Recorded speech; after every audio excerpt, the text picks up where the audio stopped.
వికారాబాద్ జిల్లాలో ఎమ్మెల్యే గడ్డం ప్రసాద్ పర్యటించారు. ప్రభుత్వ ఆసుపత్రిలో ఫుడ్ పాయిజన్తో అస్వస్థతకు గురై చికిత్స పొందుతున్న విద్యార్థులను జిల్లా కలెక్టర్తో కలిసి ఆయన పరామర్శించారు. అనంతరం అనంతగిరిపల్లిలోని సాంఘిక సంక్షేమ గురుకుల రెసిడెన్షియల్ పాఠశాలను సందర్శించారు. 2012లో తాను అధికారంలో ఉన్నప్పుడు పాఠశాలను ప్రారంభించామని గుర్తు చేశారు. 10 ఏళ్లలో గత ప్రభుత్వం ఎలాంటి మరమ్మతులు చేయలేదని వ్యాఖ్యానించారు. వీలైనంత త్వరగా మెరుగైన వసతులు కల్పించి అన్ని విధాల సౌకర్యాలు కల్పిస్తామని హామీ ఇచ్చారు.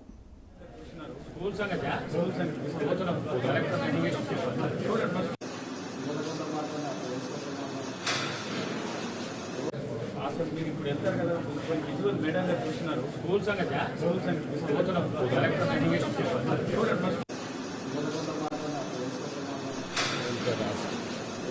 స్కూల్లో కూడా కొన్ని జీ కేసులు అయినాయి, మోషన్స్ పెట్టినాయి, వామిటింగ్స్ అవుతాయని పేపర్లలో టీవీలలో చూడడం జరిగింది. ఇమీడియట్గా ఈరోజు కలెక్టర్ గారి దగ్గర రివ్యూ మీటింగ్ మన ఆర్ఓబికి సంబంధం కానీ లేకుంటే మెడికల్ కాలేజు అదేవిధంగా హాస్పిటల్కు సంబంధించి రివ్యూ మీటింగ్ తీసుకున్నాము.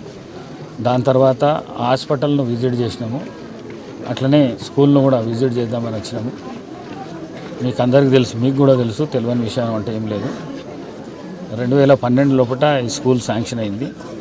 ఆ రోజు నుంచి ఈ రోజు దాకా దీని రిపేర్స్ కానీ లేకుంటే వేరే డెవలప్మెంట్ కార్యక్రమాలు ఏవి జరగలేవు ఇక్కడ. మరి అవన్నీ చూసినాం. తప్పకుండా ఈ పిల్లలకు కూడా 800 పైచిలకు మంది విద్యార్థులు ఇక్కడ ఉన్నారు. కానీ 50 మందికో 40 మందికో ఈ మోషన్స్ వామిటింగ్స్ జరిగినాయి. ఇది కారణాలు వేరే ఉండొచ్చు, కానీ ఏదున్నా కూడా పిల్లలు అందరూ చాలా బాగున్నారు. రోజు రోజు మంచిగా అయిపోతున్నారు. రేపటికి అందరూ మంచిగా అయిపోతారు. ఎందుకు ఇది వచ్చింది అని తెలుసుకొనికనే మేము ఈరోజు కలెక్టర్ గారు, నేను, మరి అదేవిధంగా మున్సిపల్ చైర్మన్, మరి ఫ్లోర్ లీడర్ సుధాకర్ రెడ్డి, చాలామంది నాయకులు అందరం కలిసి మేము చూడడానికి వచ్చినాము. తప్పకుండా అతి తొందర లోపల, మీకు తెలుసు, నేనున్నప్పుడే కొత్తగడి స్కూల్స్ కానీ అంతగారిపల్లి స్కూల్స్ కానీ తీసుకొని వచ్చిన.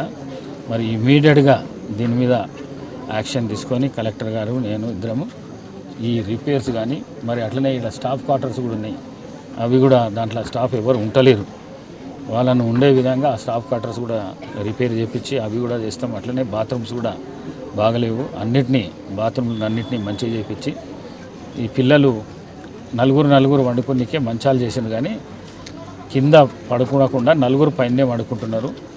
కలెక్టర్ గారు చూసి ఆ మంచాలను 2 మంచాలుగా చేసి ఆ పిల్లలను ఇద్దరిద్దరు వండుకునేటట్టు 4 రూములు కూడా ఖాళీ ఉన్నాయి. ఆ రూమ్లలో వారిని ఆ విధంగా పెట్టే విధంగా ప్రయత్నం చేస్తాం. అట్లనే స్కూల్కు హాస్టల్ వార్డెన్ కూడా లేదు, ప్రిన్సిపల్ ఒక్కడే ఉన్నాడు. ఒక్కంతో చాలా కష్టమైన పని.